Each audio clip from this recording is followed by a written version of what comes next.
Ladies and gentlemen, I would request some silence. We are at, there are many fancy names for this session which the Marketing Association concocted, but very simply put, it is the New World Order in South Asia and the Gulf region. In the Middle East and South Asia, and my name is Hamid Haroon, and I have been honored to chair this session because it's a session with some of the most important speakers you will hear today. Perhaps I would venture to say some of the most important speakers in Pakistan.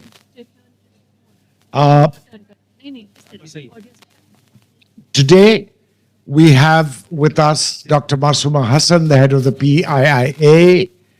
We have her assistant, Maliha. But we have with us Mr. Ehsan Iqbal, the Minister for Planning, Development and Special Initiatives. We have with us Syeda Hussain, Senator, who doesn't need much introduction, but I'll introduce each one separately when they speak. And there's, of course, Najam Sethi and another man who needs no introduction whatsoever. And there is Mr. Azaz Chaudhry, who for foreign policy buffs would require little introduction, but as a former distinguished foreign secretary and a crowning expert on relations between Pakistan and India, this session is blessed by the presence of so many giants. So I would start by requesting Dr. Masuma, first before Dr. Masuma Hasan speaks. Maliha, what's your surname? Sehar. Maliha Sehar. Ms. Maliha Sehar from the Pakistan Institute of International Affairs, who is devoted to Dr. Masuma Hasan, will speak, giving a chronology of the events that our distinguished speakers will be involved in. Masuma, if you go over there.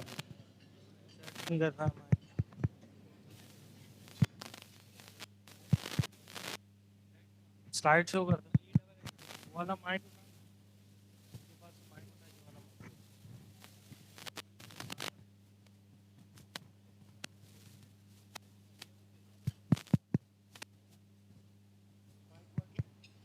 Yes.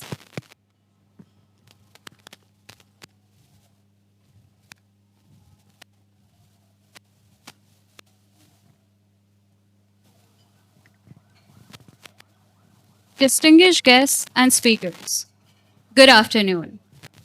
We meet at a time when Pakistan's foreign policy architecture is undergoing what may prove to be its most significant recalibration of the 21st century. The recently concluded Saudi-Pakistan Strategic Mutual Defense Agreement, or SMDA, is not a mere bilateral accord. It marks the inception of what may aptly be termed the Great Alignment, a reordering of Pakistan's strategic posture amidst one of the most turbulent geopolitical climates in recent history.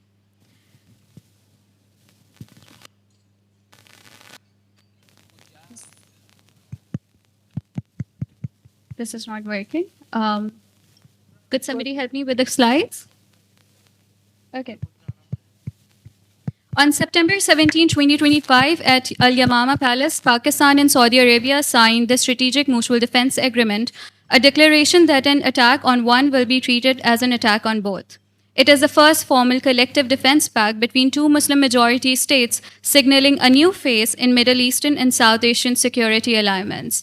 On paper, the SMDA codifies decades of informal cooperation. Since the 1960s, Pakistani military personnel have trained Saudi forces, defended the installations, and provided operational support. But this new agreement institutionalizes that relationship into a binding security commitment, the culmination of years of dialogue between Field Marshal Syed Asim Shah, Chief of Army Staff Pakistan, and Crown Prince of Saudi Arabia Mohammed bin Salman. Behind the scenes, three developments accelerated the pact's timing. First, Israel's September 9 airstrike on Doha, which killed Hamas officials and a Qatari officer, shattered Gulf confidence in the US security umbrella. Second, Washington's inability or unwillingness to restrain Israeli escalation convinced regional states that US deterrence guarantees no longer hold. And third, Pakistan's successful defense during its May 2025 confrontation with India revalidated its military credibility in the Islamic world. These factors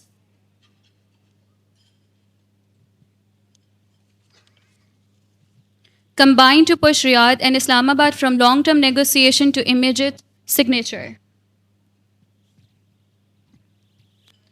The immediate stakes are substantial. The agreement is being hailed as a foundation of a new Muslim-led security architecture, what Iran's president Pezeshkian termed a comprehensive regional security system. It signals Riyadh's diversification beyond Western defense dependence and Pakistan's re-entry into the Middle East as a net security provider after nearly 5 decades. Yet, the pact's implications are layered. It has been publicly described as purely defensive, but Pakistan's defense minister's statement, no exceptions, no limits, transformed its image from symbolic cooperation to a NATO-like deterrent commitment, albeit without the institutional checks or collective mechanisms of NATO. The text remains classified, fueling both deterrence and speculation, including over whether Pakistan's nuclear capability implicitly extends to Saudi defense. Riyadh calls it a comprehensive defensive agreement encompassing all military means. Islamabad maintains strategic ambiguity to preserve flexibility.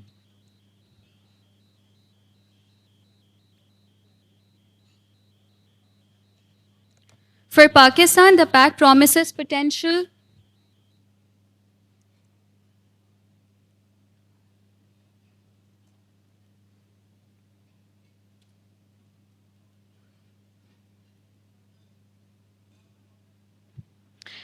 For Pakistan, the pact promises potential economic lifelines, investment, energy security, and extended financial support. From a commercial perspective, the SMDA opens substantial, multi-sectoral opportunities that could reshape Pakistan's economic outlook.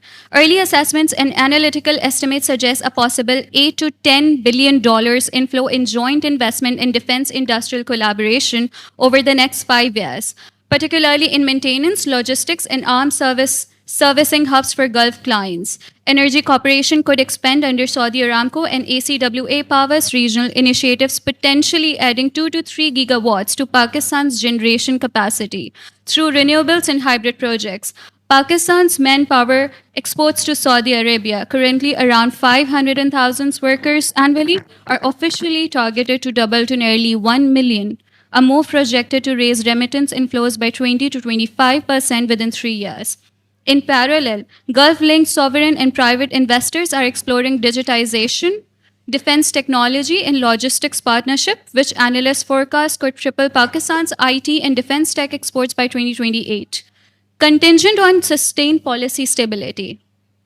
Collectively, these avenues offer not only fiscal relief, but also a renewed business climate, one that could stimulate equity market recovery and investor confidence as economic linkages deepen under the pact. However, the pact also carries significant risks. It could drag Pakistan into Middle Eastern flashpoints, overextend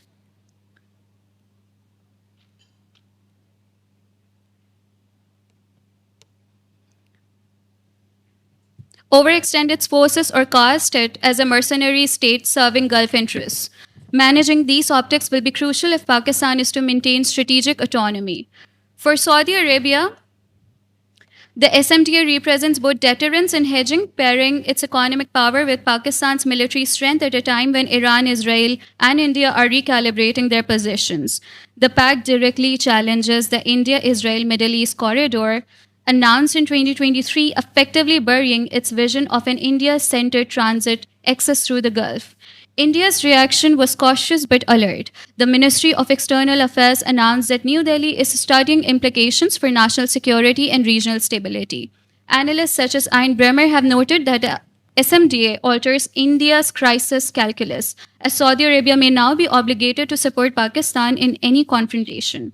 Regionally, the agreement has been broadly welcomed across the Muslim world, even by Iran and Egypt, as a symbol of intra-Muslim security cooperation. It may mark the first step toward a collective Islamic defense system long discussed but never realized. At the global level, it exposes the shifting gravity of power. Western credibility has eroded amid the Gaza war and the US failure to protect even its Gulf allies. The Middle East is now de Americanizing its security, seeking resilience through intra regional mechanisms. Pakistan's role as the only nuclear armed Muslim state makes it a natural but delicate anchor in the architecture. Finally, the SMTA opens new strategic frontiers. It coincides with the US President Trump's new Gaza plan, which proposes a transitional authority led by himself and former UK Prime Minister Tony Blair. The plan omits guarantees for statehood or full Israeli withdrawal, effectively legitimizing occupation under a new label. Islamabad must tread carefully. Any peacekeeping role in Gaza should avoid becoming an accessory to Israeli occupation. In sum, the SMDA represents both continuity and rupture, continuity in the Pakistan-Saudi bond, rupture in the post-Cold War security order. It is a product of regional disillusionment with Western protection, of military credibility earned by Pakistan, and of Saudi Arabia's quest for strategic autonomy. Whether it becomes a pillar of stability or a source of new entanglements will depend not only on the clause an attack on one is an attack on both, but on how both states translate that rhetoric into calibrated, transparent, and sustained policy. Thank you. Thank you, Masuma. Thank you, Maliha, and for your help in mapping this chronology. I do, however, want to point out that the phenomenon that is being discussed is a little more historical than just the recent Saudi agreement and what is happening in Gaza. There is also the larger mechanism of what has happened in Indo-Pakistan relations since that time after Pahalgam. So we're looking at a time corridor of about 2 years to understand how events are moving in this region. After Maliha, I'm going to, by sheer force of habit, introduce Dr. Masuma Hasan, who is a Pakistani civil servant, diplomat, and scholar who serves as the chairman of the Pakistan Institute of International Affairs, better known as PIIA, and president of the Board of Governors of the Aurat Women's Foundation.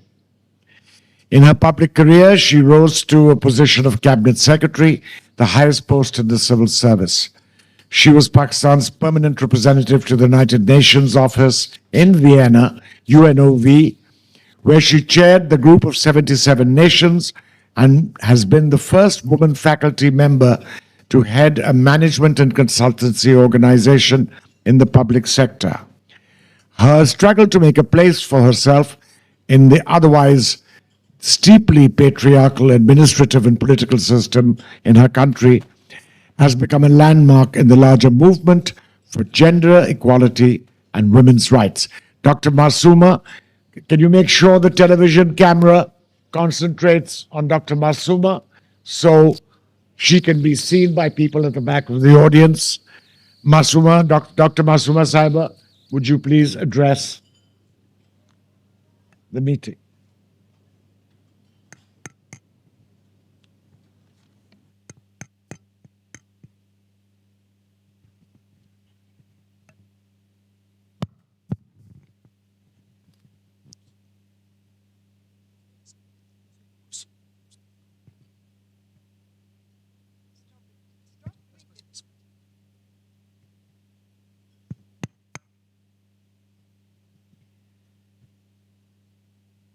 Mr. Hamid Haroon, distinguished panelists, distinguished members of the audience. Thank you for your kind words, Mr. Hamid Haroon. I'm grateful. Since this session is being co-hosted by the Pakistan Institute of International Affairs, I would like to say just a few words about the Institute. Established in 1947, it is a not-for-profit association of private individuals tasked with study and research in international relations, economics, and jurisprudence. It is the oldest think tank in Pakistan. For 78 years, it has provided a platform for informed debate and discussion on global politics. Its flagship quarterly, Pakistan Horizon, is the oldest social sciences journal in our country, which has been in continuous publication since 1948.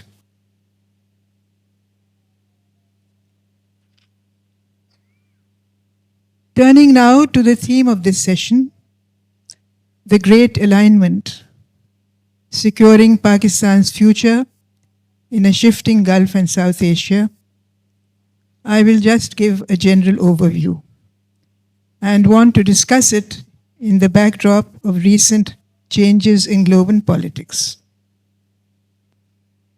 We are living in a world witnessing a decline in the importance of the West, a shift towards Asia, especially towards the Indo-Pacific region, in which the countries of the global South are pitching for a multipolar world.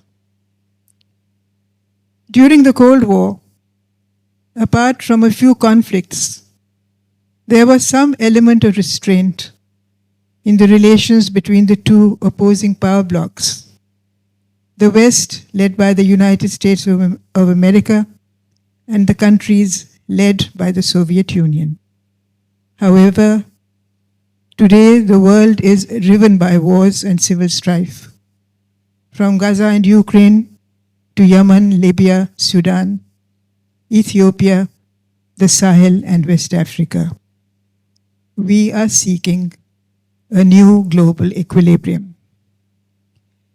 The most remarkable development in recent years has been the phenomenal rise of the People's Republic of China, with its civilizational diplomacy, technological excellence, and development model.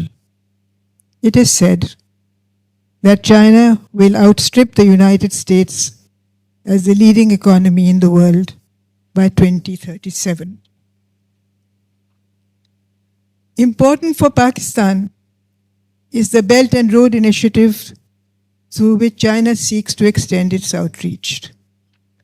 Launched in July 2013, it is a massive infrastructure and connectivity project which has been endorsed by 140 countries and which accounts for 75% of the world's population.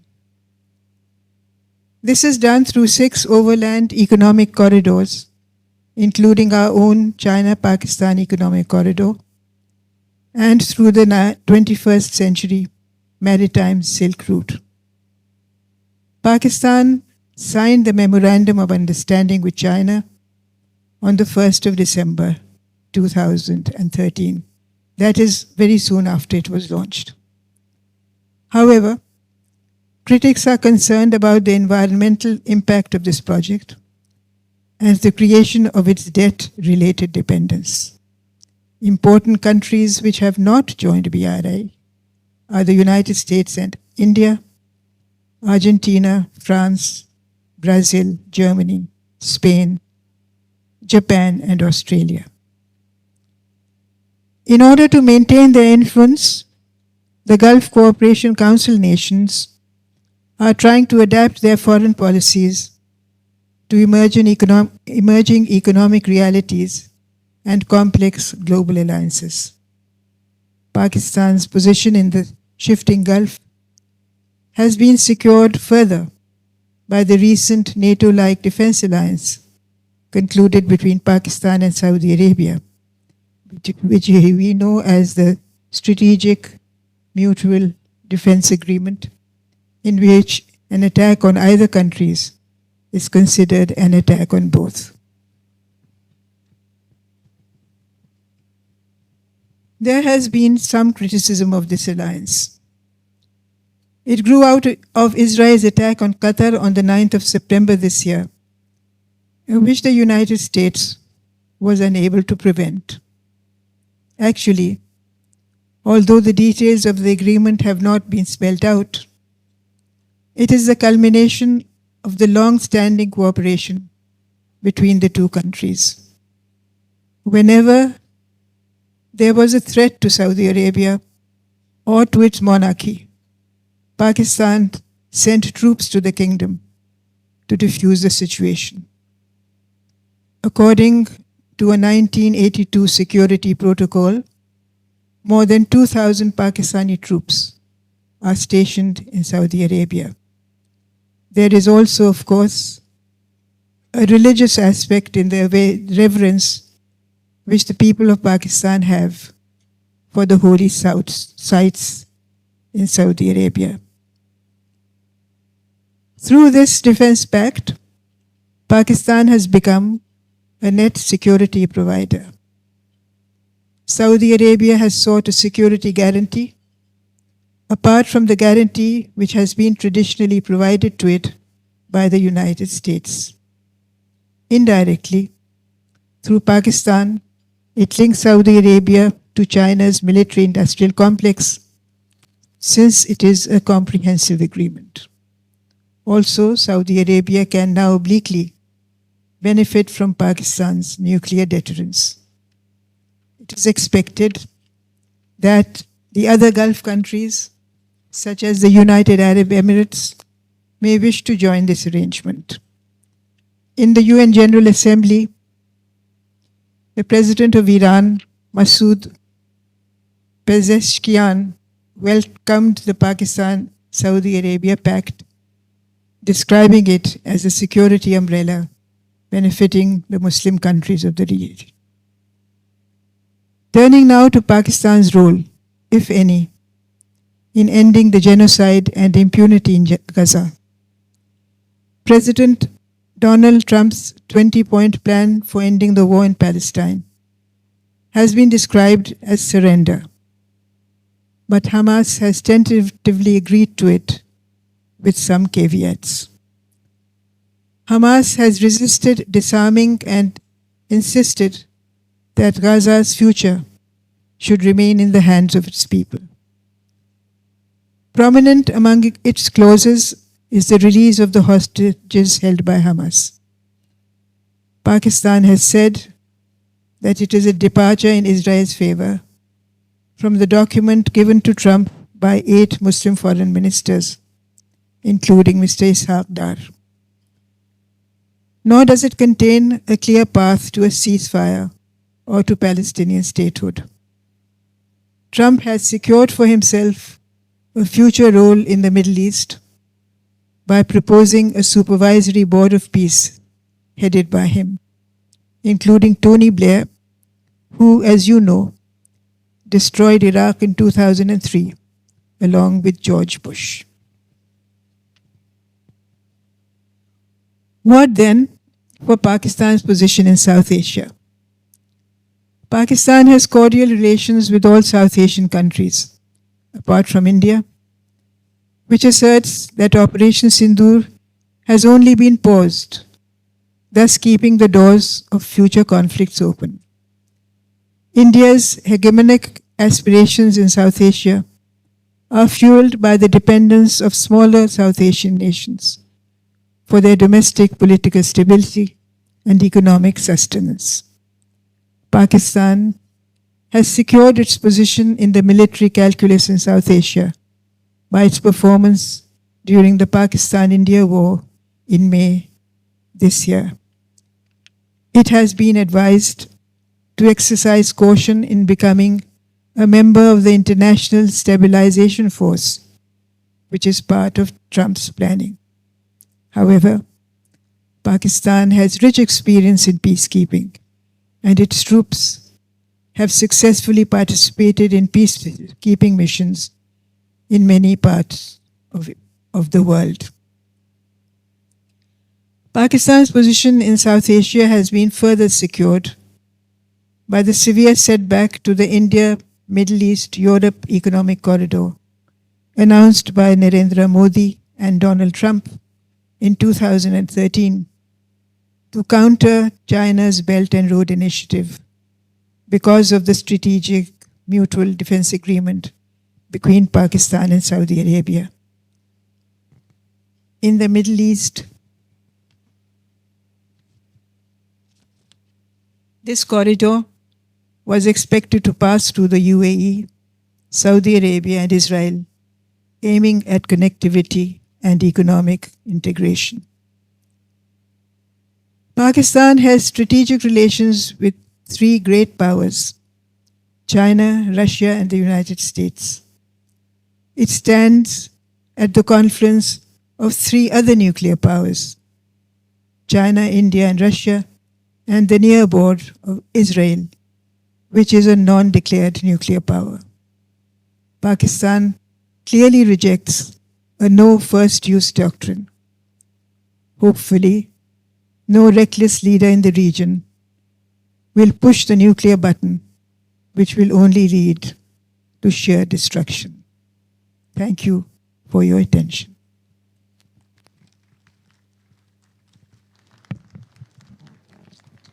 Thank you, Dr. Masuma Hasan, for an enlightening introduction and overview of the topic that we're about to discuss today. Our next speaker requires little introduction.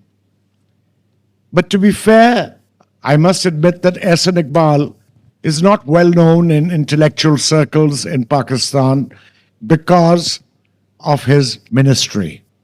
He has been committed to working on CPEC, and he has been committed in the past to working with the National Intelligentsia in various cities, interacting with them. He counts several of them as among his close friends, and he's an asset because there is someone who is able to rationalize and give us a rational appraisal of the Pakistan government of the day's position with respect to the new events in the region. I hope in doing so, he will also shed light on CPEC. Ehsan Iqbal is, no surprises intended here, also the Secretary General of the Pakistan Muslim League Nawaz, and has been a member of the National Assembly since 29th February 2024, and has held three previous terms in the National Assembly. A veteran parliamentarian, authoritative spokesman for the Pakistan government in this respect, and the head of the massive planning and development apparatus. He will speak of the necessities and the perceptions of the order in the Persian Gulf and South Asia, and how the Shahbaz Sharif government in Pakistan intend to respond to it.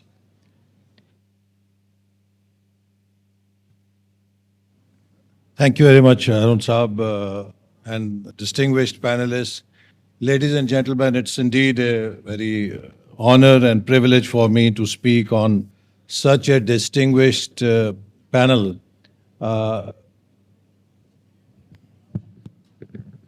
Thank you. Very well.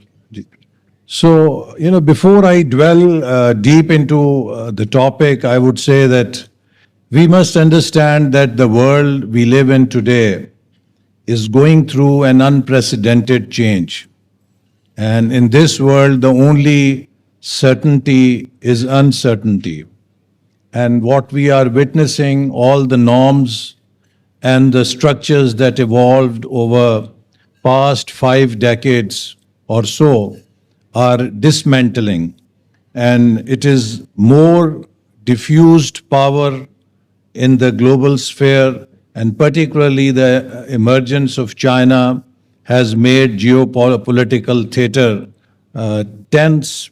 Also, the traditional alliances are becoming more fluid. We have seen that in the context of Europe, and interests are becoming more transactional as we see the new doctrine of tariffs-based diplomacy. So this is a very unpredictable, uncertain world at global stage. If we look at our region, Middle East has been mired with conflicts for quite some time, but recently South Asia and Central Asia has also been sucked into this politics of conflict and geopolitical tensions. We have in the recent past seen a war on our eastern border, which was a direct attack on Pakistan by India in May. And then on our western borders, we saw a war between Israel and Iran. We have Afghanistan, which is also a boiling pot from where we see terrorism creeping into our western borders. Simultaneously, we also saw GCC for the first time getting bogged down into conflict with Israel's attack on Qatar. So this whole region is becoming very conflict prone, unstable, and as a result, I think it is important for countries like Pakistan to find a path and strategy that will navigate it through maintaining stability, peace, and not compromising its national interests. So I would say that, what government of Pakistan has chosen is to pursue a policy of a proactive, principled pragmatism policy that will steer Pakistan through this turmoil where we want to achieve not only our economic objectives, but also we want to safeguard our sovereignty. Pakistan, instead of having binary alignments, has chosen a strategy of multi-vector strategy, as a result of which you can see that today Pakistan in the recent years has the best of the best relations with China, along with the recent developments in United States. We have developed very strong cooperation and relationship. Likewise, we have the closest relationship with our Western neighbor, Iran, which has never been as good as it is today. And with Saudi Arabia, as it was discussed, we have recently signed a Saudi-Pakistan mutual defense agreement. So this actually shows that Pakistan has been able to very pragmatically, in a very principled way, advance its foreign policy objectives through this policy of proactive, principled pragmatism. In the process, Pakistan has also earned respect by becoming member of the Security Council and conducting itself very responsibly in the recent conflicts which have happened in our region and in Middle East, and playing a very positive and proactive role. Pakistan also emerged on the global landscape for after a long time by hosting SCO Summit in 2024, which brought senior leaders from SCO member countries to Pakistan. Now, I would say that, this recent chain of events can be attributed to maybe a defining moment of Marka-e-Haq that has recalibrated the security diplomatic balance in South Asia. In 1998, 28 May, Mushahid Saab would recall that before that we were facing similar imbalance, that when we responded to 5 tests by 6 tests, a parity was achieved. And after those 6 tests by Pakistan, United States offered same number of dialogues to Pakistan and India, recognizing them as equal states with nuclear capability.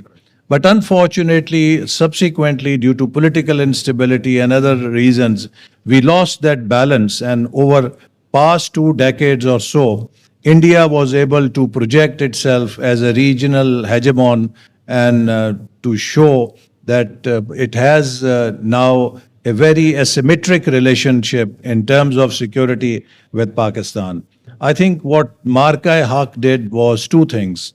One, it put Pakistan on stage as a very responsible country by Pakistan's offer to India and to international community to have an international investigation over Palgam incident.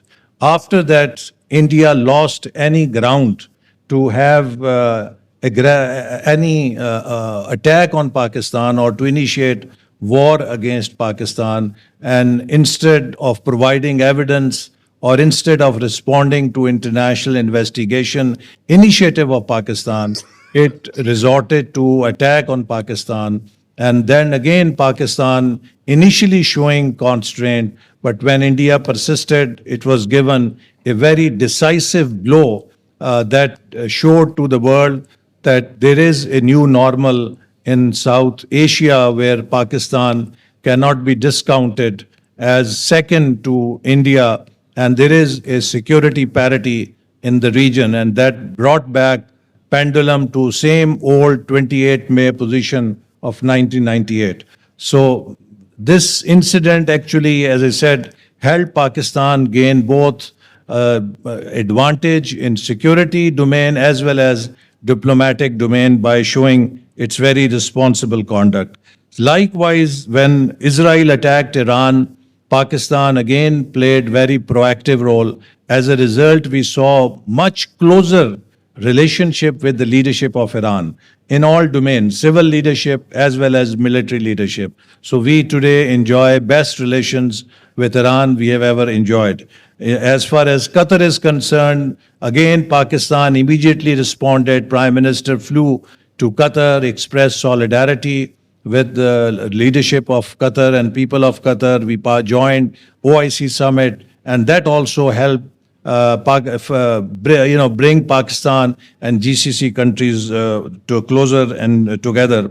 On China front, the recent visit of Prime Minister to China was very high profile visit where Chinese leadership invited Prime Minister to also witness the victory parade on 3rd of September, and on 4th of September we signed another historic MOU like CPAC Phase 1, an MOU to start Phase 2, which is an alignment of our Udan Pakistan's 5 E's with the 5 new corridors that are envisioned under CPAC Phase 2, corridor of growth, corridor of livelihood, corridor of innovation, corridor of green economy, and corridor of open regional cooperation.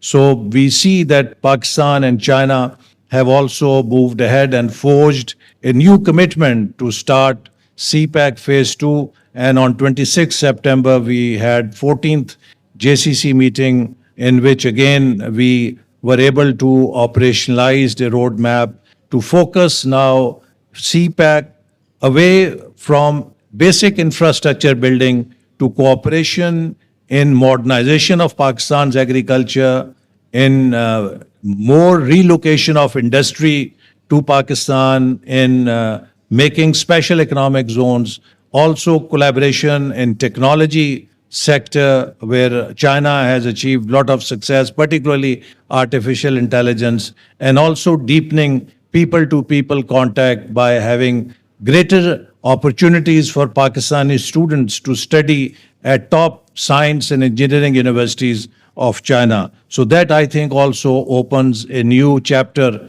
in Pakistan and China relations.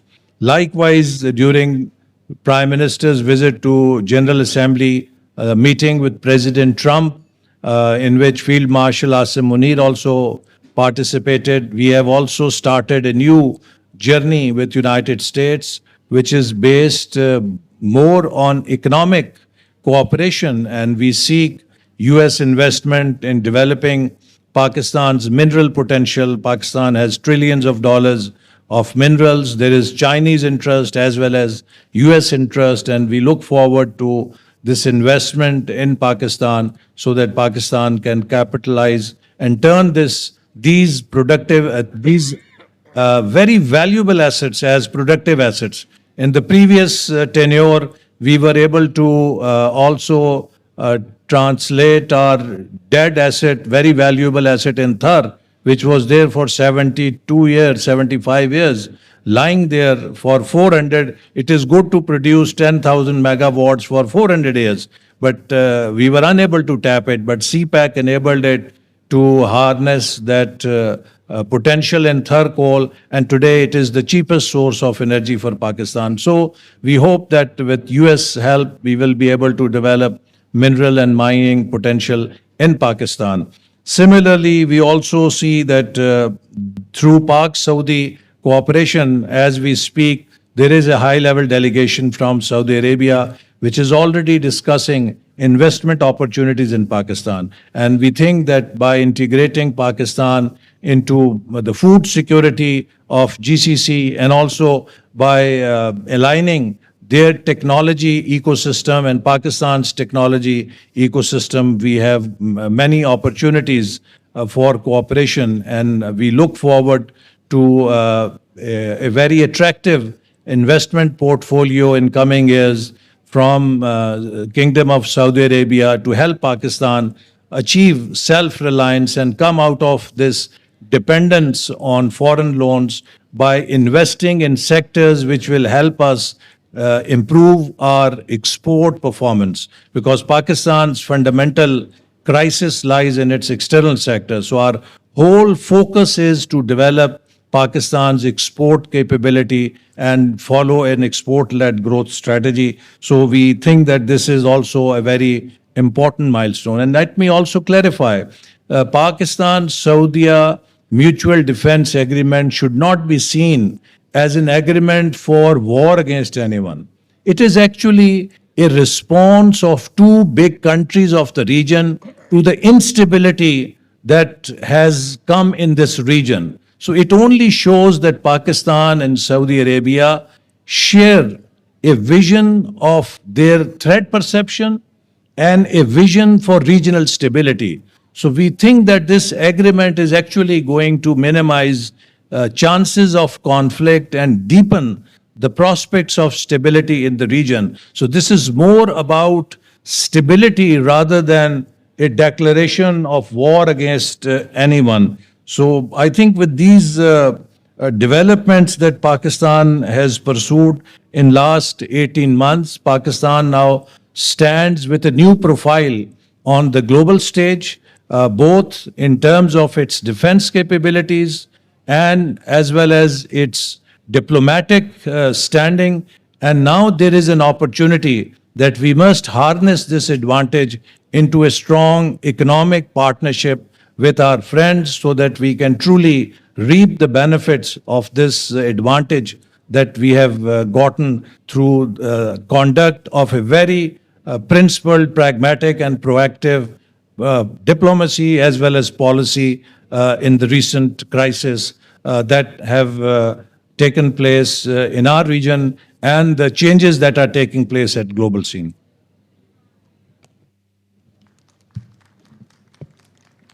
Thank you, Ehsan Iqbal Sahib, for a very lucid presentation. In many countries in this region, ministers are not known to make lucid presentations, but obviously I think that Ehsan Iqbal is an exception to that observation. Now we're going to give you a short 3-minute video from another participant from India, from Bombay. Sudhinder Kulkarni is a follower of the philosophy of Mahatma Gandhi. He is an ardent and long-time votary of India-Pakistan, Aman and Dosti. He is the founder of the Forum for a South Asian Union. He served as a close aide to India's late Prime Minister, Atal Bihari Vajpayee, and I think he was the man who attempted to prevent the Shiv Sena activist from pouring ink over Khurshid Kasuri during his visit to India as foreign minister. So can we have the Kulkarni video, please? My dear Pakistani sisters and brothers, Adab, warm greetings from Bombay. I thank the Management Association of Pakistan for inviting me to participate in the 25th convention being held in Karachi. Karachi and Bombay have so much in common, just as Pakistan and India have so much in common. हम इतने पास पास हैं, लेकिन फिर भी साथ साथ नहीं हैं. हम एक दूसरे से दूर, बहुत दूर हो गए हैं. आज मुझे राज कपूर की उस फिल्म की याद आती है जिसका नाम था फिर सुबह होगी। मुझे उम्मीद है कि हिंदुस्तान पाकिस्तान के रिश्तों में भी फिर सुबह होगी। My esteemed dignitaries and dear friends, Pakistan has a bright future. No power on earth can stop Pakistan, a strong, united, prosperous, inclusive Pakistan, democratic Pakistan, from leapfrogging to the front ranks of the international community, just as India has done. For this to happen, 5 conditions have to be met. First, Pakistan needs peace, peace within and peace with all its neighbors. Second, India-Pakistan relations have to be fully normalized. Nothing will be achieved by either India or Pakistan by continuing the blame game. Let's not remain prisoners of the past. Let's stop making claims and counterclaims that have lost their relevance. Our two countries should end all disputes non-militarily. All types of violence must be condemned and firmly disallowed. Bilateral dialogue between our two governments should be resumed at the earliest. And all hurdles in travel and people-to-people engagement should be removed. Third condition, the time has come for India and Pakistan and all other countries in the neighborhood to begin a bold new chapter in regional cooperation. When I say bold, I mean we should resolve to establish a South Asian Union on the principle of mutual respect and sovereign equality of all nations, small or big. Let us make this a reality before 2047, when we Indians and Pakistanis will celebrate the centenary of our independence from colonial rule.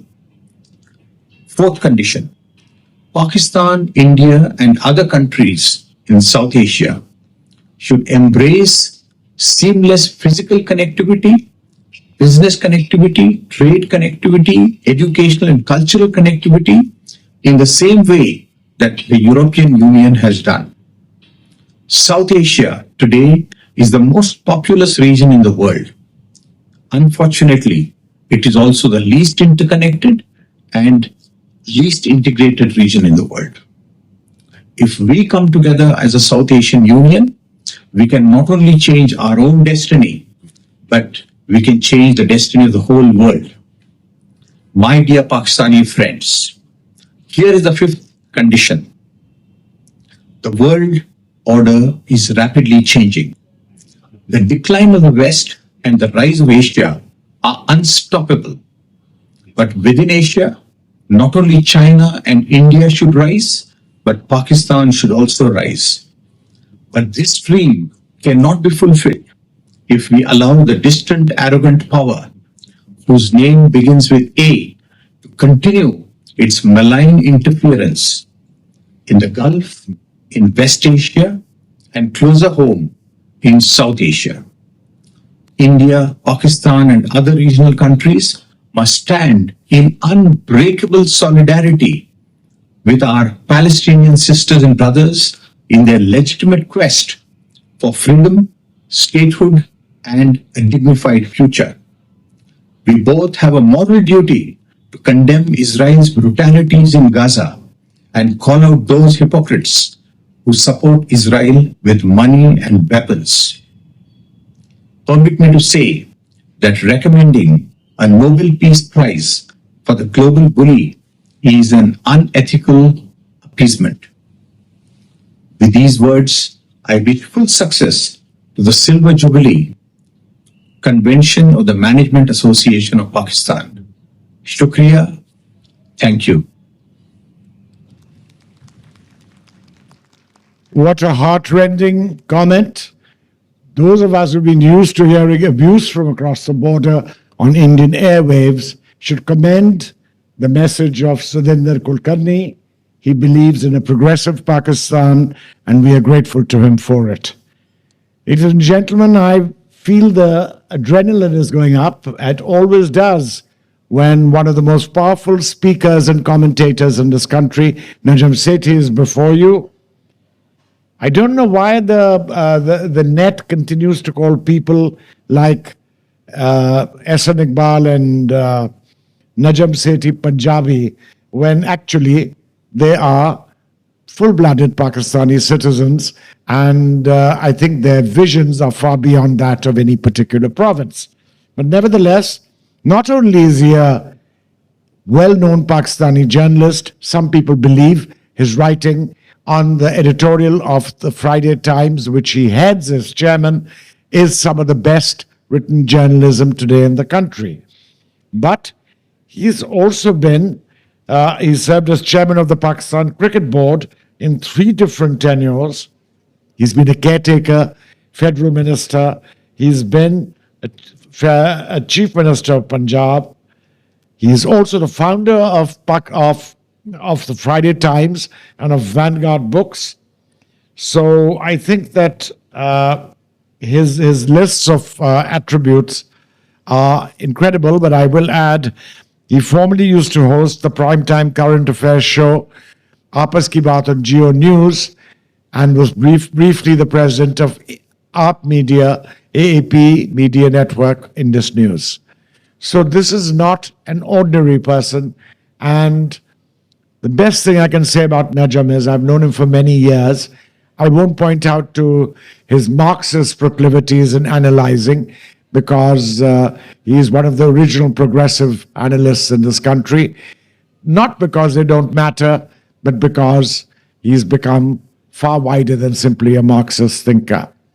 So I think that, Najam, over to you and what you need to say about the present situation, about the government's imperatives as it confronts the present situation, what is necessary, what is needed further, and are we out on a new power adventure?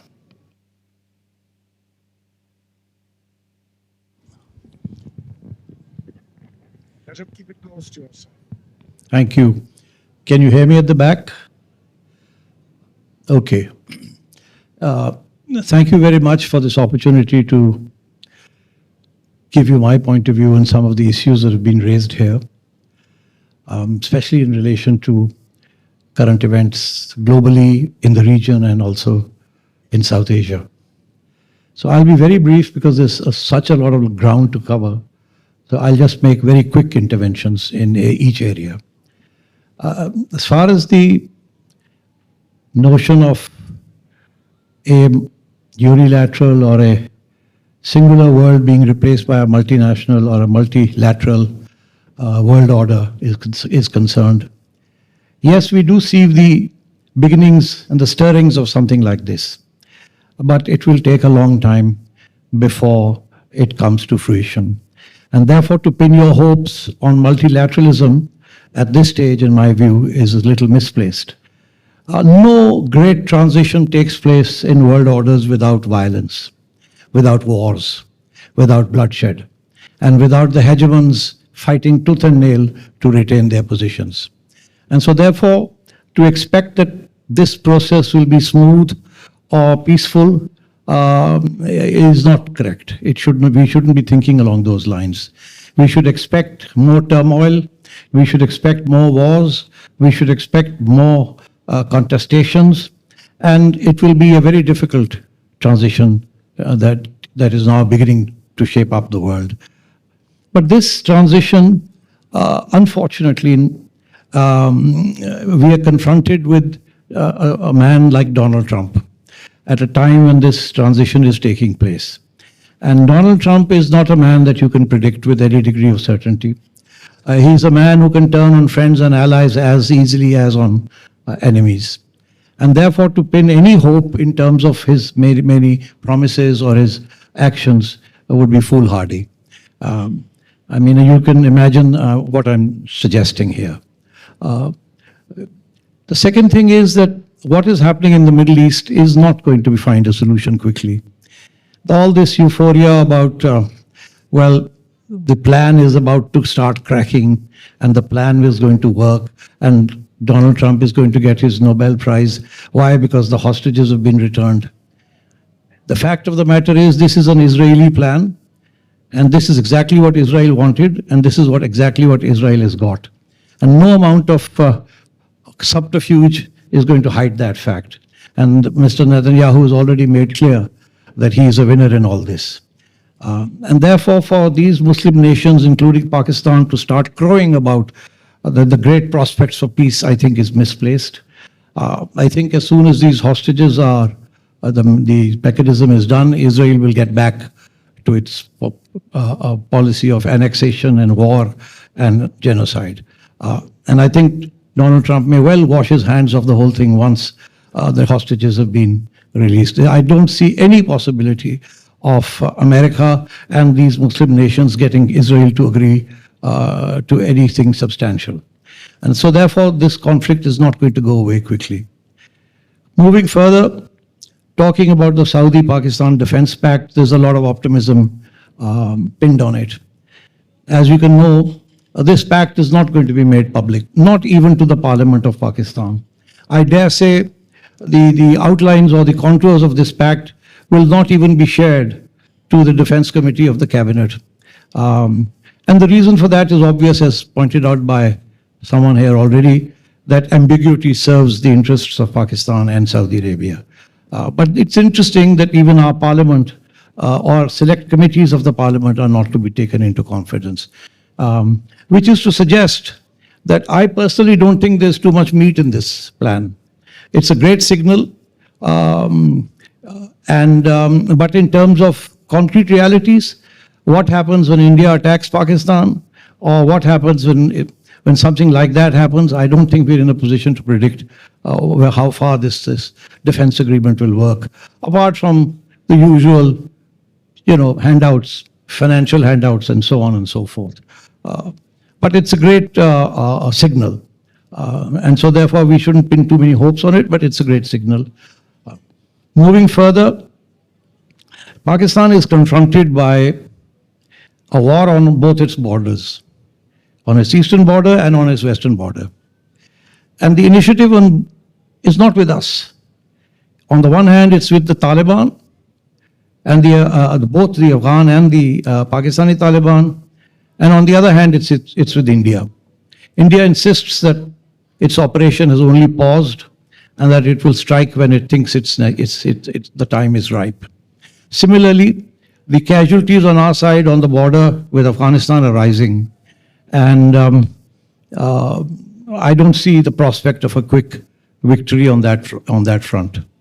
So therefore, we are racked by conflict on both our borders. That's not a good sign for a country that wants to grow fast and to stabilize politically. Moving on, I think this great euphoria that we've built up about the great new alliance with the United States, I think is misplaced. You may have flattered Donald Trump. You may be giving him gifts of rare earth minerals.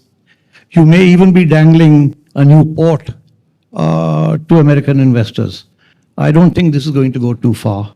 We have too many issues, provincial and federal, right now within the country that are going to create difficulties all around. And these projects take 10, 15 years to come to fruition. And right now, it's like we've heard so many times that we've struck oil and there's, heavens are, Pakistan is going to become a heaven on earth. And at the end of the day, nothing happens. How many times have we heard promises like this from different political leaders in the past? And I think this is more or less along the same lines. Yes, there are great mineral deposits, but trust us to have screwed up Reko Diq and finally getting it moving now. And how long it will take before it gives us any dividends is another matter. The interesting thing is that Donald Trump may not be around by the time these projects come to fruition. And many of these things could turn around, become obstacles. So therefore, I am not very optimistic about huge foreign investments coming to Pakistan and bailing us out. The closest projections we have right now are from the IMF, we've been told again that we are now going to grow at 2.4% this next year. I mean, just think of it. The entire the entire development world says that we need to grow at 9-10% for at least 10 years in order to overcome our problems of poverty and self-sustainability. And here we are not even being able to overcome the population growth rate. And that's how bad things are. And all the promises that have been made from the SIFC, that so many MOUs have been signed and all my adult life I've been hearing about these MOUs that come and go with billions of dollars being committed, and nothing actually transpires on the ground.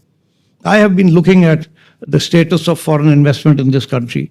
Foreign investment has departed the shores of the Karachi Stock Exchange, and there is no foreign investment coming to Pakistan.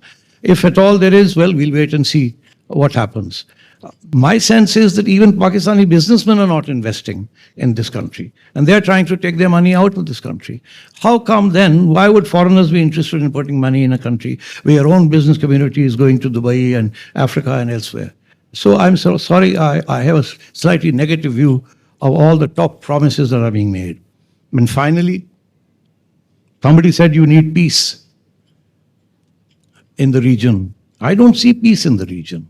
I see more conflict. I see more turmoil. Somebody said we need to have our house put in order. I don't see that happening. I don't see any initiative domestically where we are trying to put our house in order. In fact, if anything, things are getting worse. The most popular political party of the country is out of reckoning. And we have a situation where there is no mechanism to restore a degree of democracy and political stability that creates the right conditions for development. And all this talk about continuing in the current situation and prolonging it as long as possible is difficult to fathom, for the simple reason that this is a very unpredictable country. This is a country that is riven with all sorts of disputes. We see that every day, even within alliance partners and so on and so forth. And then we see the overhanging pressure from the ubiquitous establishment. So I think we are faced with a lot of problems. I think we should be more realistic than pretending to be very optimistic about the situation. I'm afraid what I'm saying, a lot of people won't like. People like to talk about positive and optimistic things. My colleague here, Asad Iqbal Saab, it's his job to present a rosy picture. And he works day and night to try and to make that rosy picture come true. But you know, just one question that I will leave hanging in the air for him, perhaps when there's a Q&A session, is what's happening to CPEC? That was supposed to be the flagship of economic development. And since the PTI government came to power, it came to a grinding halt. And now that this new government is in power, I still don't see any signs of a restoration of the impetus and the initiative of CPEC. Indeed, my Chinese sources tell me that there's still not clarity on what sort of security is to be provided to the Chinese. They're still sitting here not knowing how to move. They can't move in this country without armored vehicles, and they're still sitting there not knowing what to do. And the issue of the security for the Chinese has not yet been worked out. On the other hand, the Taliban are attacking the Chinese. The Indians are fueling this conflict with China. And now we've started talking about a port 100 miles from Gwadar that we think American investors should come in so that the minerals can be extracted. How do you think China is going to react to that? China is your so-called strict security expert. China is the one that is backing you all the way. And here you are floating these little tantalizing little things for Donald Trump about Pasni. I think it's a disaster, just the mention of it. I would imagine the Chinese would be very, very upset. So my sense is that there is an attempt in this country to push things through without looking at all the consequences of where that may take us. But I think I've said enough to warrant some sort of response from people. Thank you. That was the indomitable Mr. Najam Sethi. Ill fares the land to hastening ills a prey, where wealth accumulates and men decay. Princes and lords may flourish, or may fade. A breath can make them as a breath has made, but a bold peasantry, their country's pride, when once destroyed, can never be supplied. So that is Gray's elegy in a country graveyard, the famous English poet, Thomas Gray. And of course, we have to regret that when Najam Sethi traveled to Karachi, he left his traveling companion Soni Ki Chidiya behind. We mourn her unexpected absence from this. But of course, the next speaker, who is another very dynamic speaker, quasi-Marxist, although he was involved in labor demonstrations at Punjab University with the late Umar Asghar Khan in the early part of his career. But he has, of course, come with his Sone Ki Chidiya, which is the wonderful women's rights and gender activist, Dushka Sayyed, with whom I went to the London School of Economics. Let's welcome her here. Pushayat Saab, thank you for bringing her here. And to introduce you, you were introduced as a Pakistani politician and journalist who's currently the Pakistan senator from the Islamabad Capital Territory on the platform of the Pakistan Muslim League since 3rd March 2018. You served the Sharif administration in the 1990s and you have served other governments, but you are known for your independence and your remarkable career as well as the editor of the Muslim in Islamabad. It is that fire of the Muslim that Mushahid Hussain Sayyid has promised to you today when he comes to Karachi. He is a regular visitor to Karachi, but that fire combined with the Confucian wisdom of his long stays in China should be able to give us a special refinement. Mushahid Hussain. Thank you very much, Hamid. And Hamid is, of course, one of Pakistan's oldest and preeminent China specialists, having studied Chinese and China in Harvard. So, and last visit we made together was to China together to celebrate 50 years of the establishment of the People's Republic of China. Ladies and gentlemen, it's a great pleasure and privilege to be here, especially as guest of the Management Association of Pakistan. And I'm very grateful also to Dr. Masuma Hasan, who has launched, who has been continuing with this oldest think tank in Pakistan. In the battle of ideas since the inception of Pakistan, the Pakistan Institute for International Affairs, founded and led by her illustrious father, Khwaja Saab, Khwaja Sarwar Hasan Saab, and now led ably by herself, has played a very pivotal role. Thank you so much for your contribution, Dr. Masuma Hasan Sahiba. And I'm very privileged, yes, Hamid, that my wife, Professor Dr. Dushka Sayyed, who is one of the country's preeminent historians and also who was with you in the LSC, she's also here. She accompanied me. And also I'm privileged to be in the podium with Najam Sethi Saab, with Ahsan Iqbal Saab, and Azaz Chaudhry Saab. When we talk of this world of turbulence and transformation and the historic changes that have taken place in the last few months, I am reminded, Hamid, of a very famous saying by the great revolutionary Lenin. Lenin said, and I quote, "There are decades when nothing happens. And then there are weeks when decades happen."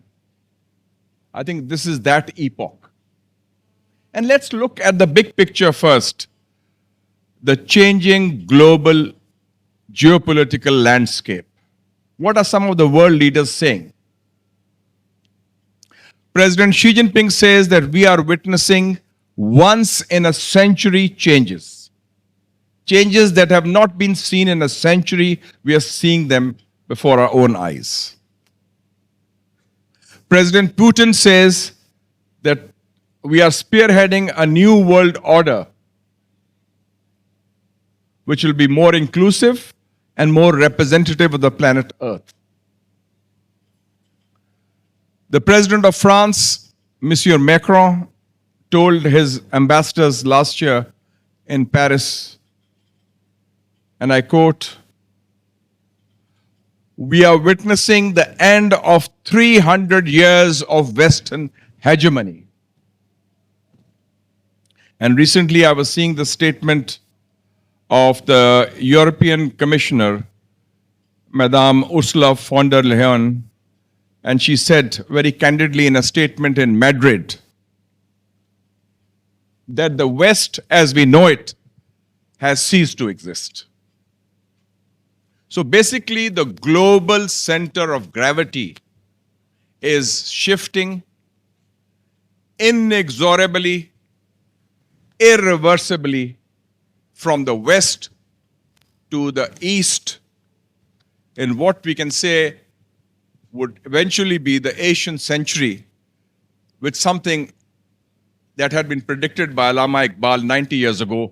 देख मशरक से उभरते हुए सूरज को देख, गरा ख्वाब चीनी संभलने लगे, हिमालय के चश्मे उबलने लगे, गया दौर सरमायादारी गया, तमाशा दिखा के मदारी किया. The rise of China, the rise of the East was predicted by Allama Iqbal 90 years ago. And you can see, ladies and gentlemen, that China has emerged today as the first non-Western, non-white competitor to Western hegemony in key areas of science and technology. And I'd like to draw your attention to two studies that have been done in the West which point to that. The Economist had a cover story some time back. China, the scientific superpower.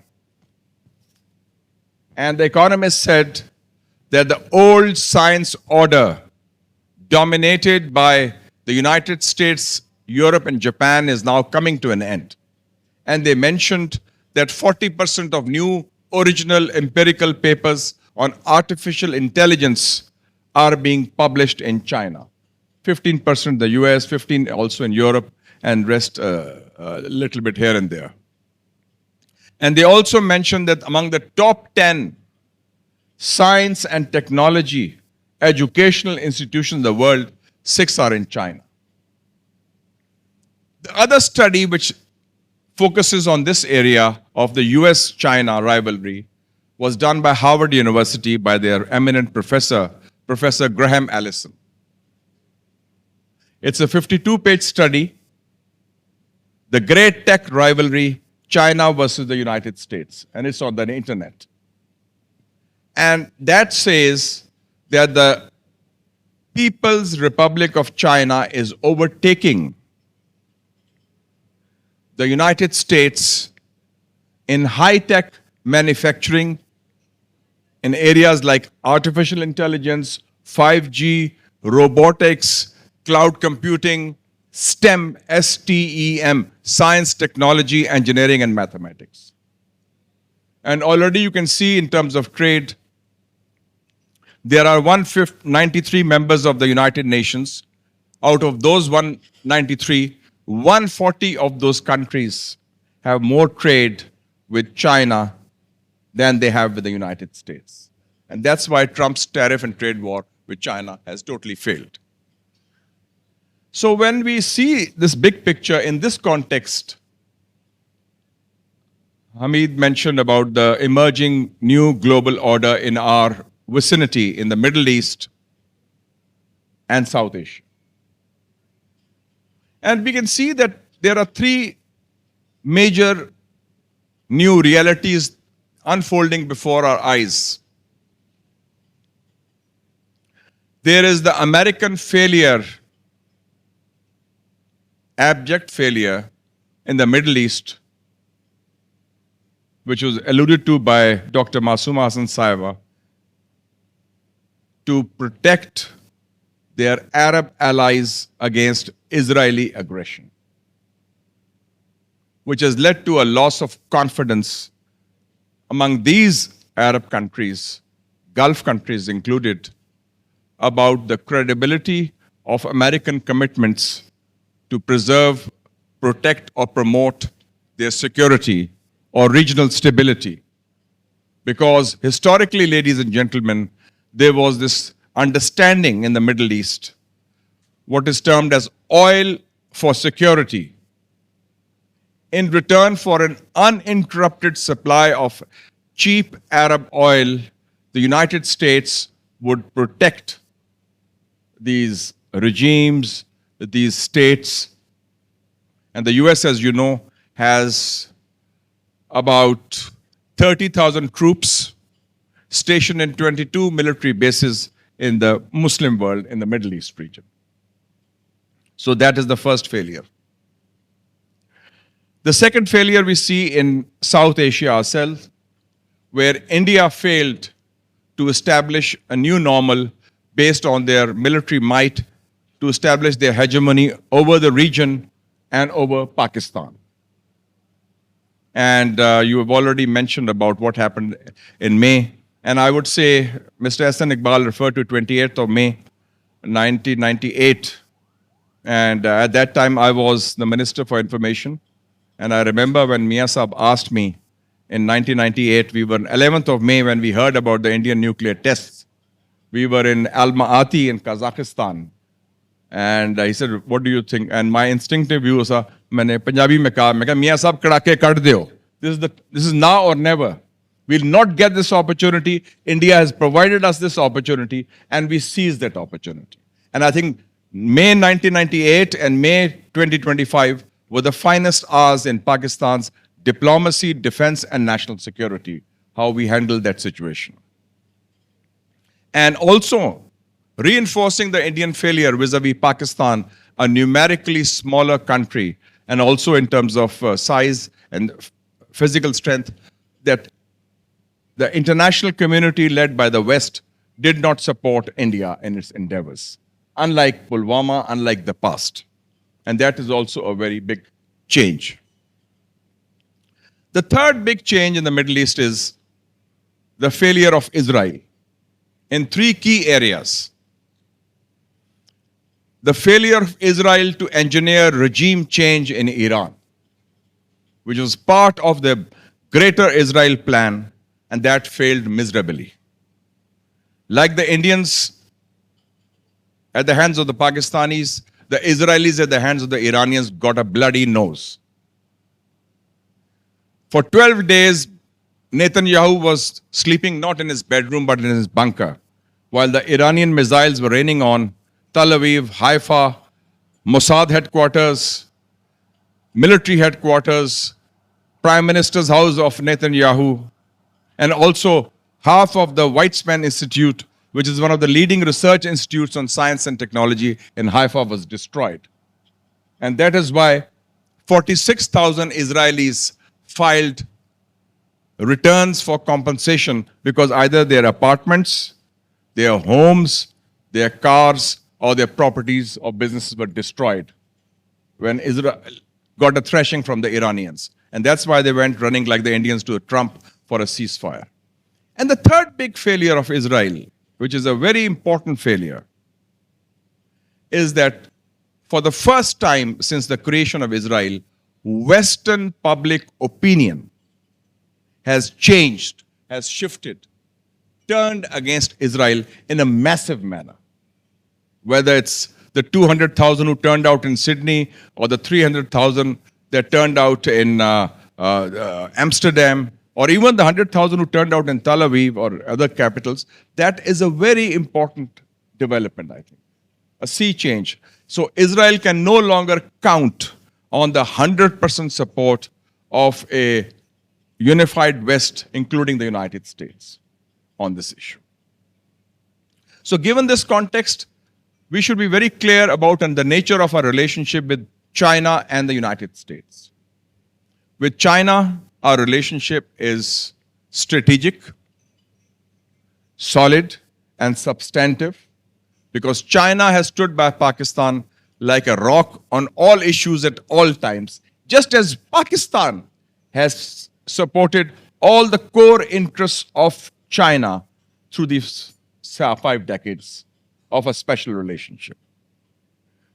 Conversely, our relationship with the United States, and I would like to make a correction here, the relationship is with Trump. Because Trump is the first president in America after John F. Kennedy who is not a representative of the traditional American security establishment, or the deep state. And Trump is a transactional president. He's not ideological. That is why he has changed the fundamental premise of American foreign policy. He's deprioritized bilateral strategic ties with erstwhile allies like India or Japan or Australia, who were being groomed in the past to take on China. So our relationship with Trump, which is for the next 3 years, is temporary, transactional, tactical. But it has given Pakistan strategic space.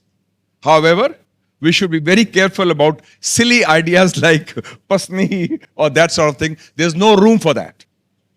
And I think that doesn't make sense at all. It's absolute nonsense. We cannot have that kind of thing because it sends the wrong signal. As I said in my statement on that Pasni issue, Pasni is 70 miles from Gwadar, which is the centerpiece of CPEC, and 100 miles from Iran.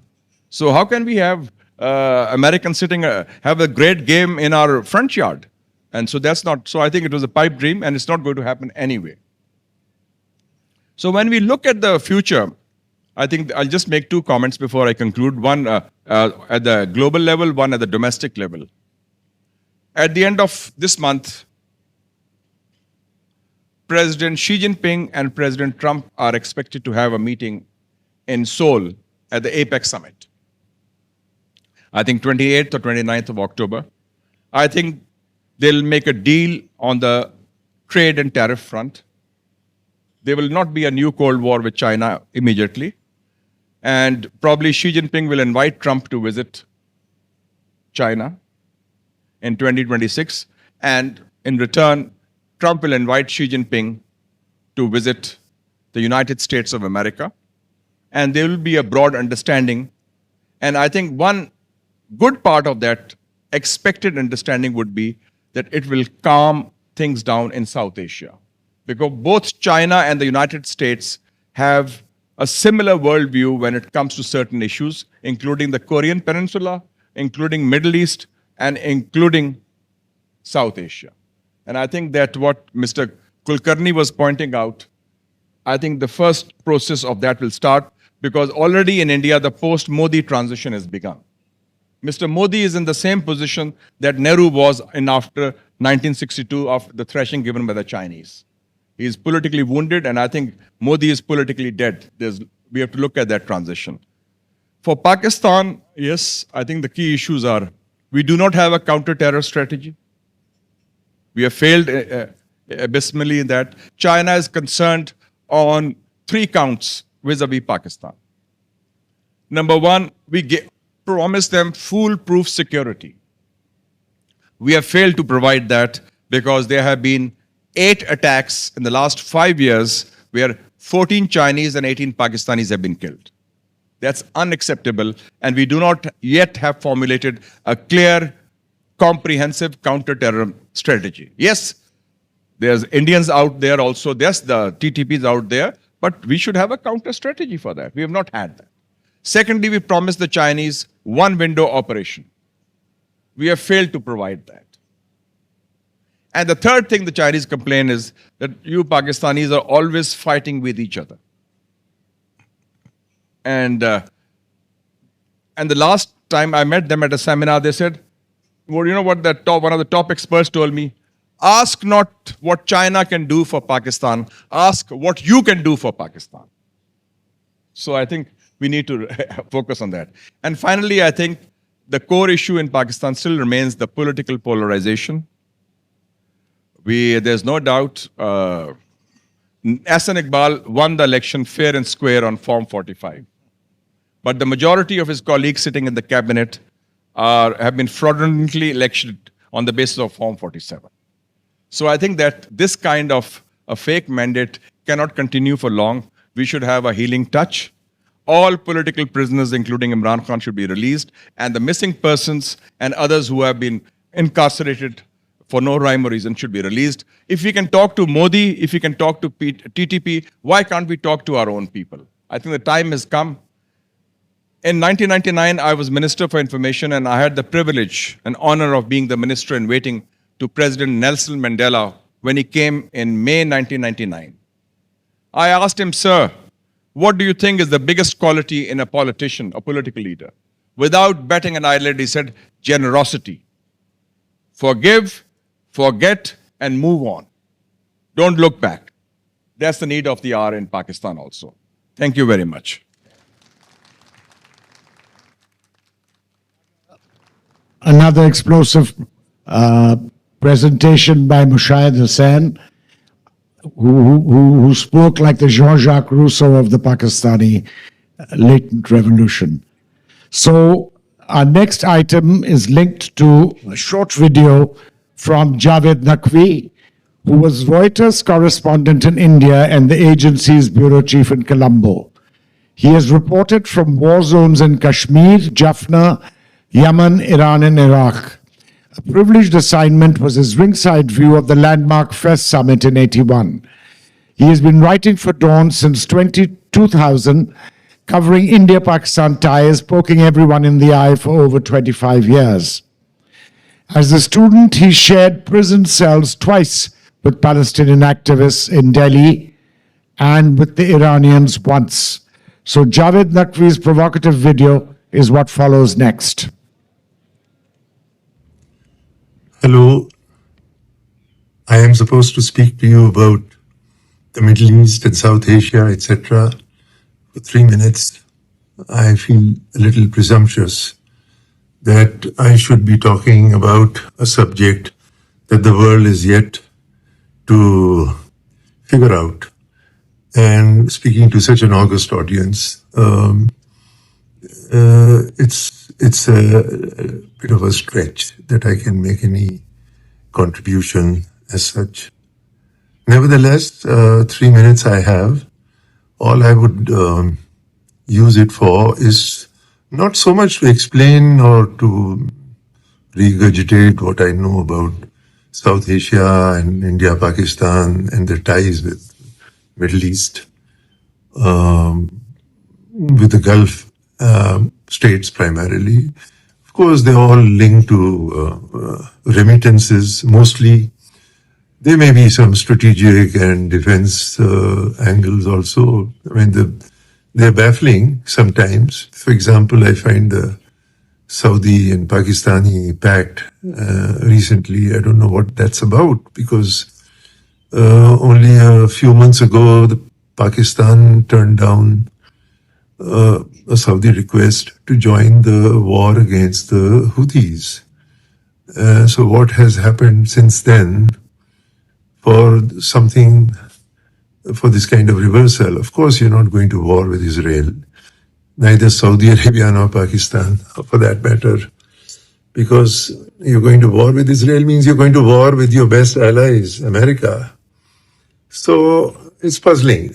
But whatever, be that as it may, what is it that we are discussing the Middle East for?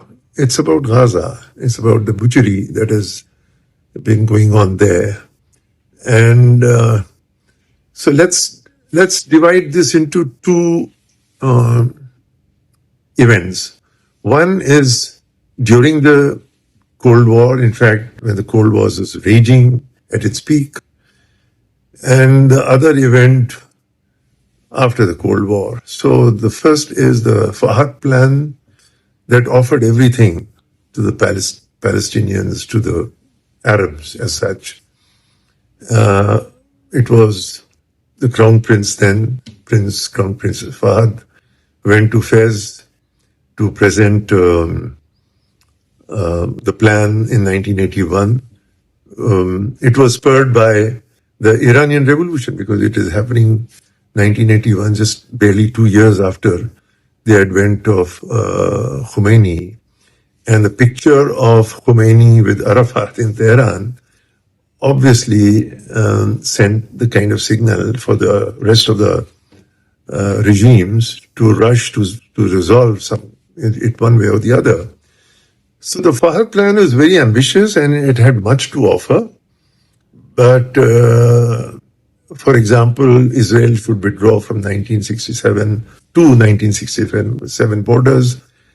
It should recognize the Arab part of Jerusalem as the capital of the state of Palestine. The catch was that for the first time in the discourse, the recognition of Israel was introduced by Saudi Arabia. So it was outright rejected because the Cold War was on, and we had people loyal to USSR, to Moscow, Libya, Iraq, Syria, probably South Yemen, which was a Marxist Yemen at that time, and perhaps also the PLO. So look, all of them stand destroyed, dismantled today, with Saudi Arabia as the basis for what took place. It was a launching pad against Iraq, against Syria, against Libya, and of course against Yemen, the way Yemen has turned out to be. So the plan was rejected by the secular forces. Ironically, to Israel's advantage. I mean, imagine if the problem had been resolved in 1981 or thereabouts, there would be no need for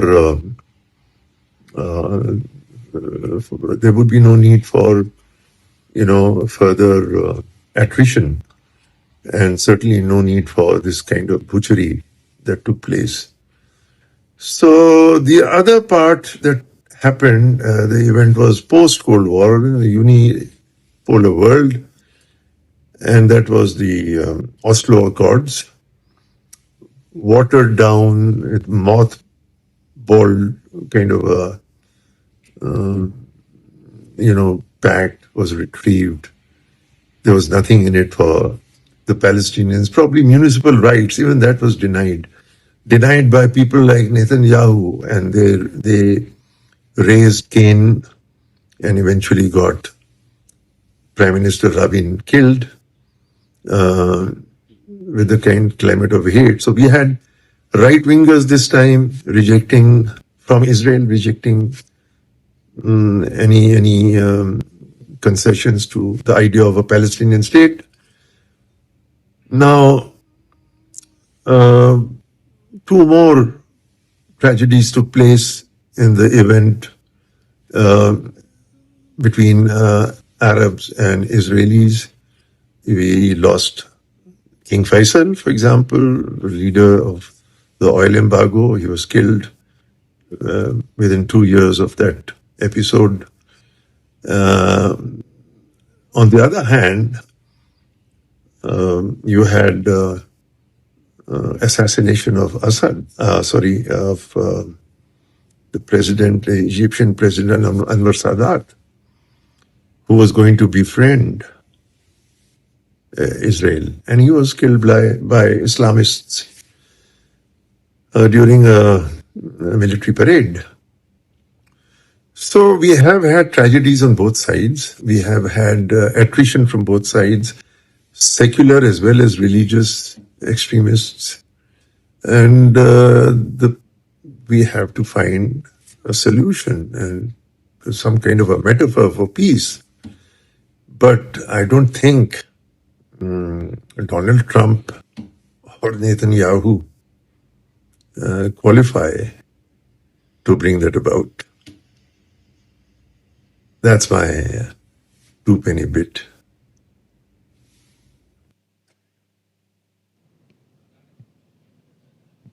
And now the last speaker, ladies and gentlemen, no less venerated and respected for his skill in foreign policy affairs. I might point out to you that you need to watch out in the market this wonderful volume on Pakistan-India relations, which has been authored by Azaz Ahmed Chaudhry, former Foreign Secretary, is available from Book Corner Shop, .shop, and you need to go and get it because it is not a collection of articles or observations. It is a uniform commentary on Indo-Pakistan relations, which has been some time coming in Pakistan. A rousing clap for Mr. Azaz Chaudhry, who will speak to you on today's topic. He's a Pakistani diplomat and Director of the General of the Institute of Strategic Studies, Islamabad. He served as the ambassador of Pakistan to the United States just before Ali Jahangir Siddiqui.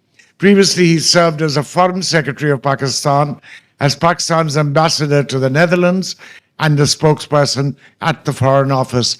From the mouth of the horse, from the horse's mouth itself, you have our close friend Azaz Ahmed Chaudhry, and he will speak to you about recent events in the Middle East and Persian Gulf and South Asia. Thank you very much. I should begin my 7 minutes by expressing my gratitude to Dr. Masuma Hasan and her institute, and to you, Mr. Hamid Haroon, as well as the Management Association of Pakistan, for inviting me to share my thoughts in the company of such illustrious thought leaders of Pakistan.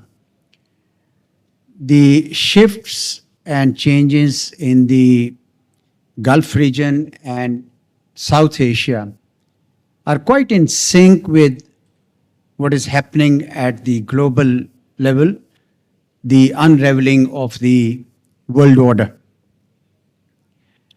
But the most defining feature, in my view, is how the two dominant powers in this region, in these two regions, have opted to exercise use of force blatantly, unilaterally, and without a care in the world for international law.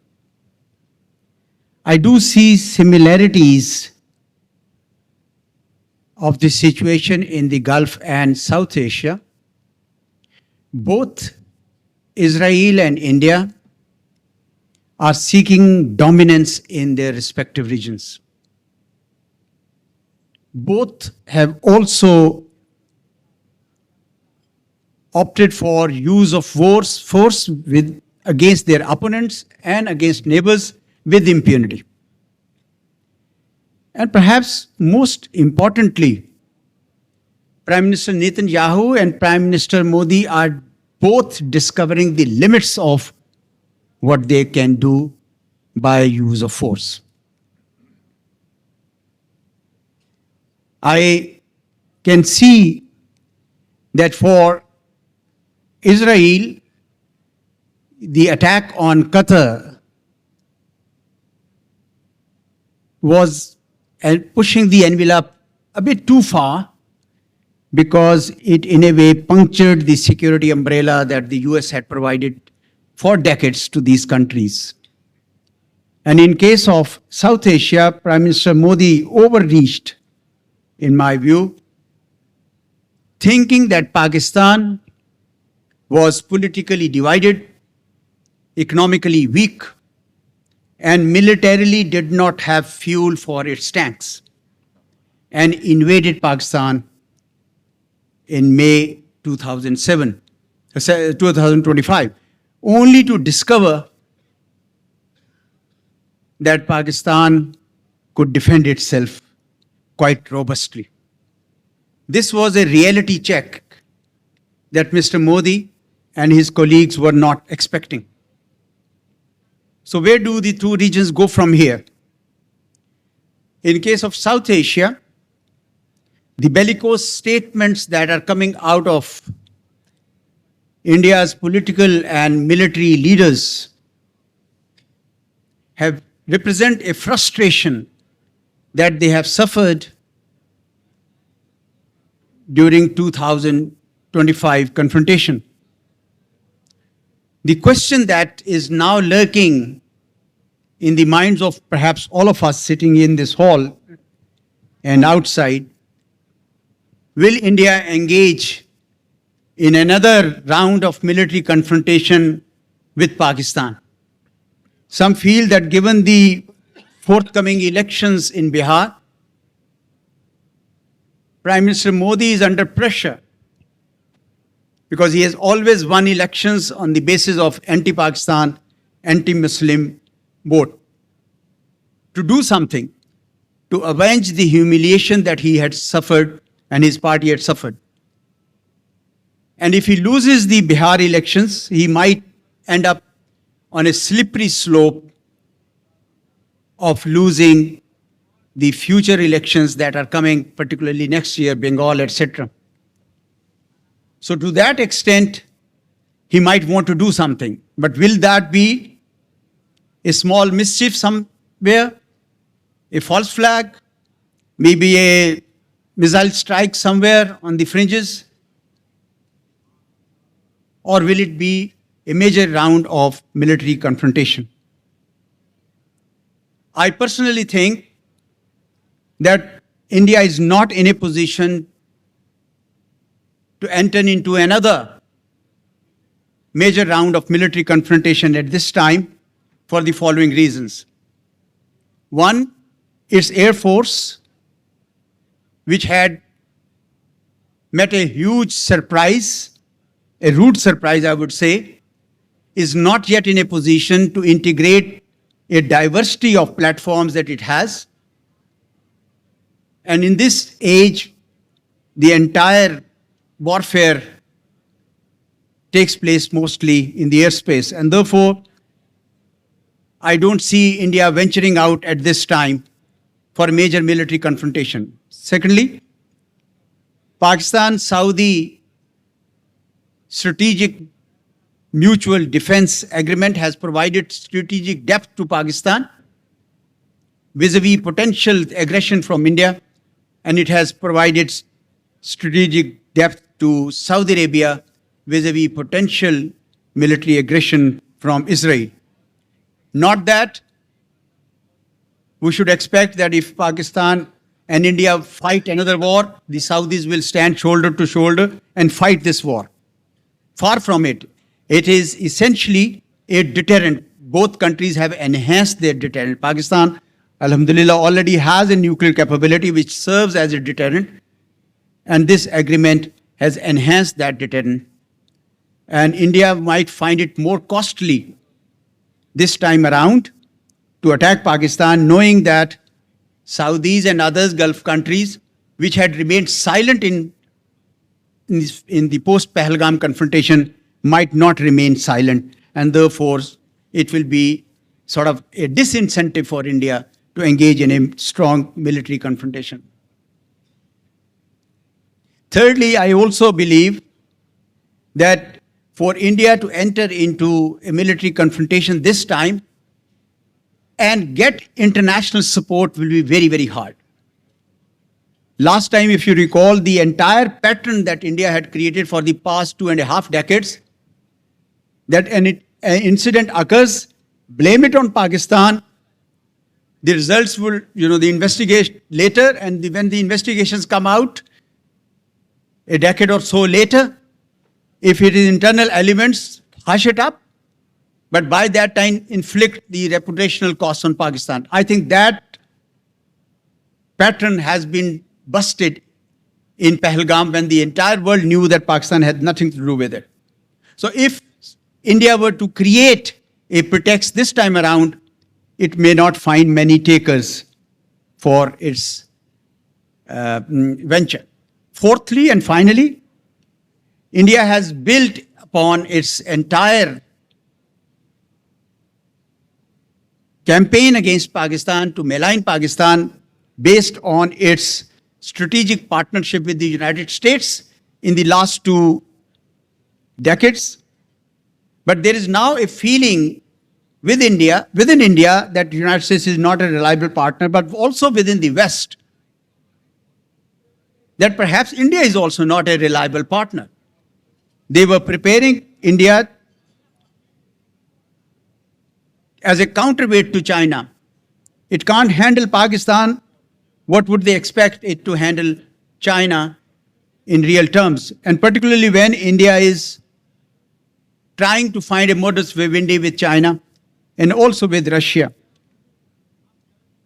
So in many ways, I believe that the thinking in the West now is that perhaps India has been using West support all these years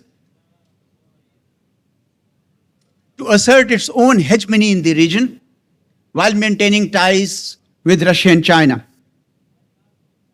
I know, like you all know, that Donald Trump policies may not be the institutionalized policies of the US. Perhaps India and US will revert back to the default position. But for the short window that we have, I don't think it will serve India anything by attacking Pakistan. May I also take just one more minute to answer another question that has been lurking around. Will US-Pakistan bonhomie continue? How long will it last? I do agree with the view expressed here that it may be as transactional as the nature and conduct of US President Donald Trump. However, it does provide a very short, useful window for Pakistan to deter not only aggression from India, but also to build up the stakes of major powers inside Pakistan. I know that we are all skeptical about investments coming from the US because in the past we have not negotiated these deals well. So my advice to the government has always been that we need to develop our negotiating capacity very well. In the past, I have seen, having served in the government of Pakistan, that we tend to negotiate major deals in silos. We have hardly ever followed the whole of the government approach. Now that we are dealing with the US and potential investments from elsewhere, I think it will be extremely important for us to build up our capacity to negotiate deals. And finally, I must endorse what Syeda Hussain Sahab has said, that we should not be sending mixed signals to China. China remains our strategic partner. It has never ever violated Pakistan's core interests, nor have we ever violated China's core interests. Both have respected each other's sovereignty and territorial integrity, and therefore that should not be ever brought into dispute. However, that does not mean that we cannot maintain relations with the United States or other major powers. Gone are the days when you had to pick one side. I don't agree with the argument that you cannot sail in two boats. These are not two boats. There are very, very specific times, unusual times, when cooperation and confrontation are existing. I think it falls on the diplomatic finesse of Pakistan to be able to have cooperation with all major powers, provided we predicate that on our own national interest, and dare I say national economic interest. It all depends on how we define our national economic interest, and therefore I do endorse another point that Mr. Syeda Hussain made, that we need a whole of the country approach in defining our national economic interests. And for that, I think we should expand our horizon and come out of the Cold War mentality and maintain relations with all major powers. Thank you so much. Thank you, Mr. Chaudhary, and all of you, all the speakers, for an excellent presentation. I will leave the last brief farewell comment, parting comment, to Dr. Masuma Hasan, who was one of the initiators of the session, can thank you all for being here. Ali? Yeah, it's all right. Well, this has been such an invigorating and interesting session, and in the sweep of its discussion, all the major issues, both regional and international, have been so well covered. Pakistan's diplomatic options have been discussed. Pakistan's strategic interests have been discussed. Also, what is happening in the Middle East, which is a cause of such grief and concern for all of us. Nobody really expects, or nobody should expect, that there will be an early solution to what is happening in the Middle East. Even trying to locate the hostages which Hamas holds will take a long time. And even if there is peace, because Mr. Netanyahu and his Zionist government, his ministers have said that they will never allow a Palestinian state. So there is a lot to fight for and a lot to negotiate, depending on not only the ability of Hamas or the Palestinians to put up a fight, but also their diplomatic finesse. Gaza is the most painful situation. In Gaza is the most painful, I think, in the world today.